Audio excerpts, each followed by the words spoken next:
सत्य कहतु सबुबले शुद्ध और सरल जीवन बंचतु किंतु चाणक्य कहते कि ताहा सह सावधान मध्य रुहतु। बात्या चक्रपातर माड़ हेउ कि मनुष्यर प्रहार हेउ जो वृक्ष सीधा अटल होई छिड़ा होइथाए से सर्वप्रथमे खसी पड़ी थाए किंतु जहाकू झड़ बात्या सामने नईबा आसी जाए से बंची जाए। सत्य मार्गरे अटल रहिबा उचित किंतु दुष्ट मानक ठारू बंचिया पई समय साथी ढलिबा आसीबा दरकार। सावधान हेबार कला शिखिबा आवश्यक।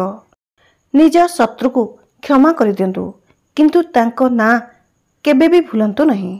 दुनियार सबुठार सुंदर जिनिस देखी हुए नहीं कि छुई होई पारे नहीं, ताहाकू केवल हृदयरू अनुभव करी हुए।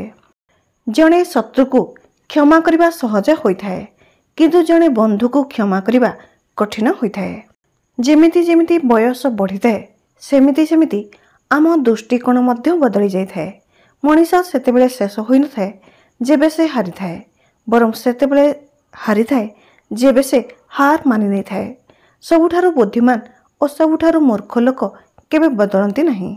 मौन रहिबा द्वारा मनीष शक्तिशाली होइथाए। ना अधिक विनम्र हुंतु ना अधिक शक्त हुंतु।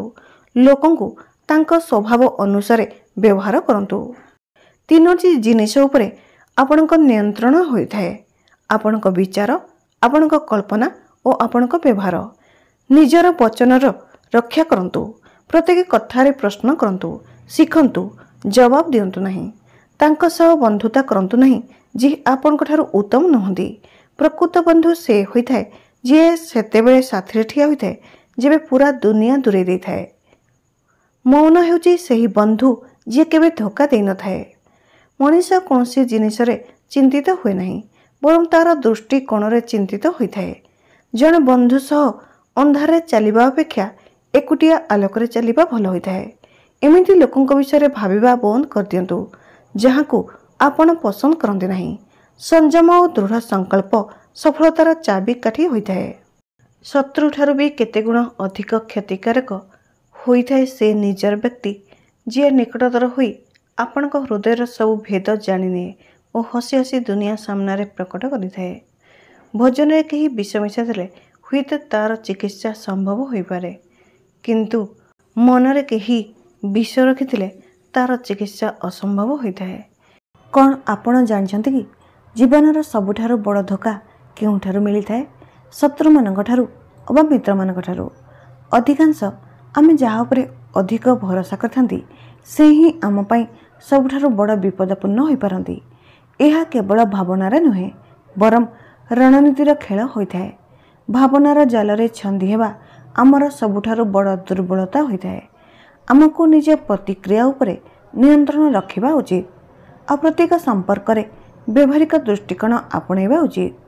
मित्र मानक उपरे दरकार ठारू अधिक भरोसा करिबा उचित नुहे और शत्रु को बुद्धिमान रे व्यवहार करिबा सिखंतु। एही संबंधी चलंच जानिबा सुंदर शिक्षा देउथिबा गोटे छोट कहानी। राजा परिवार रे दुई जन बंधु थिले। सेमाने छोट बेलू एकाठी खेलकूद करी बढ़िथिले। बड़ होला परे तांको मध्यरु जने राजा हला आउ जने मंत्री हला। सेमाने केते युद्ध रे मध्य दुई साथी होई लढिथिले आउ संकट समय रे सबले परस्पर को रक्षा करुथिले। से राजा पई से केवल मंत्री नथिला बरं भाई परी अटे एहा से राजा कहूथिले। किंतु से राजा को एहा जणा नथिला जे जो व्यक्ति उपरे से आखि बंद करी भरोसा करुछंती से ही तांको पिठीरे छुरा मारिबार प्रस्तुत करुछंती। समयक्रमे से राजार लोकप्रियता आकाश छुआ होइगला। प्रजा माने तांको देवता परी पूजा करियाकू लागिले और तांको प्रभाव आहुरी बढ़ी चलला। एही बढ़ुथिबा जस कीर्ति मंत्री मनरे ईर्षा जलन और महत्वाकांक्षा बढ़ाइला। से भाबियाकू लागिले कि जदि एही राज्यभार मो हाथ थांता तो लोक माने मोर योग्यता को मध्य सम्मान करथांते। किंतु राजा को बढ़ुथिबा लोकप्रियता हेतु ही मंत्री मनरे ईर्षा जलनर एकमात्र कारण नथला। मंत्री रानी रूप सौंदर्य मध्य मंत्रमुग्ध हो जाइथिले। से कौनसी परिस्थिति रे भी रानी को हासिल करिया को चाहतला किंतु मंत्री जानिथिला कि जेबे पर्यंत राजा बंचिछंती रानी तांको हाथ मुठारु बहुत दूर रे रहिबो।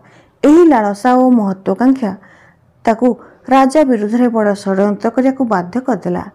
ସେ ମନ୍ତ୍ରୀ ଗୁପ୍ତ ଭାବରେ ଶତ୍ରୁ ରାଜ୍ୟର ରାଜା ସହ ହାତ ମିଶାଇ ନେଲେ।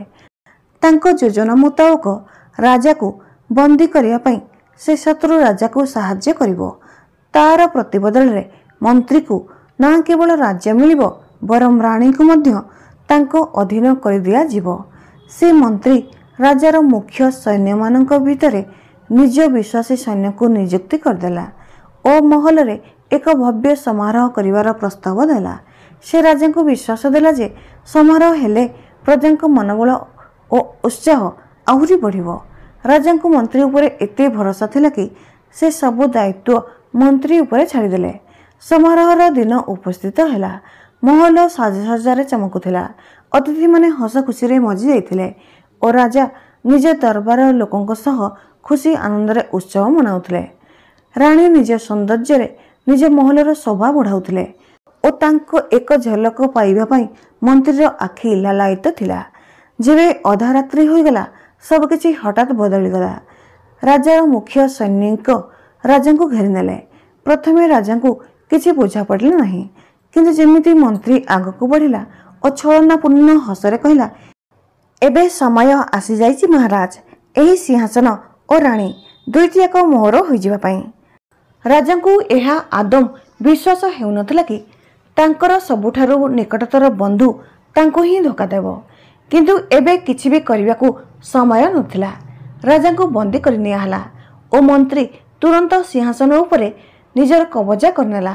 ଦିନେ ଜେଲରେ ବନ୍ଦୀ ହୋଇଥିବା ରାଜା ପାଖକୁ ତାଙ୍କ ପୁରୁଣା ଶତ୍ରୁ ଆସିଲା ଓ କହିଲା, ମୁଁ ତୁମ ସହ ସବୁବେଳେ ସାମ୍ନାସାମ୍ନି ଯୁଦ୍ଧ କରିଛି, କିନ୍ତୁ ମୁଁ କେବେ ବି ତୁମ ବିଶ୍ୱାସର ଦୁରୁପଯୋଗ କରିନାହିଁ।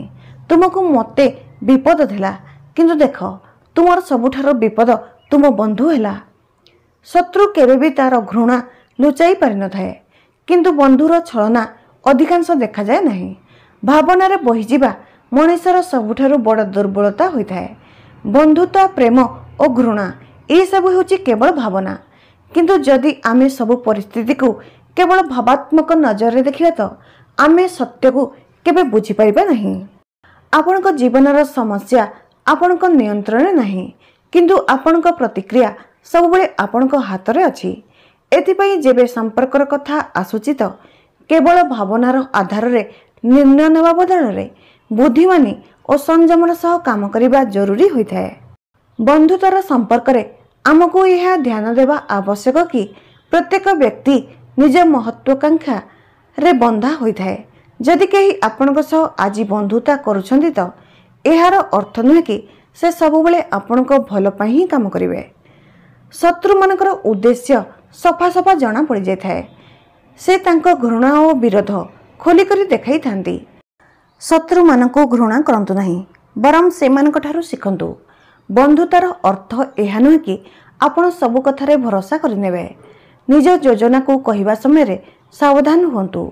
ଯଦି ଆପଣଙ୍କର ଚେଷ୍ଟା କୌଣସି ସହକର୍ମୀକୁ ବିପଦରେ ପକାଇବା ତ ସେ ବନ୍ଧୁ ମଧ୍ୟ ଆପଣଙ୍କ ବିରୋଧରେ ହୋଇପାରିବେ। ଏଥିପାଇଁ ନିଜ ପ୍ରତିଭାକୁ ଉଚିତ ସମୟରେ ପ୍ରକଟ କରନ୍ତୁ। ବେଳେବେଳେ ସେହି ଲୋକମାନେ ଯିଏ ଆପଣଙ୍କୁ ଆଲୋଚନା କରିଥାନ୍ତି ଆପଣଙ୍କର ସବୁଠାରୁ ବଡ଼ ଶିକ୍ଷକ ପ୍ରମାଣିତ ହୋଇପାରିବେ। ଶତ୍ରୁମାନଙ୍କର ଊର୍ଜାକୁ ସକାରାତ୍ମକ ଦିଗରେ ମୋଡ଼ିବା ବୁଦ୍ଧିମାନୀର କାମ ହୋଇଥାଏ। ତାଙ୍କୁ ସମ୍ପୂର୍ଣ୍ଣ ଦୂରେଇ ଦେବା ପ୍ରତିବଦଳରେ ତାଙ୍କଠାରୁ ଲାଭ ଉଠାଇବା ଶିଖନ୍ତୁ।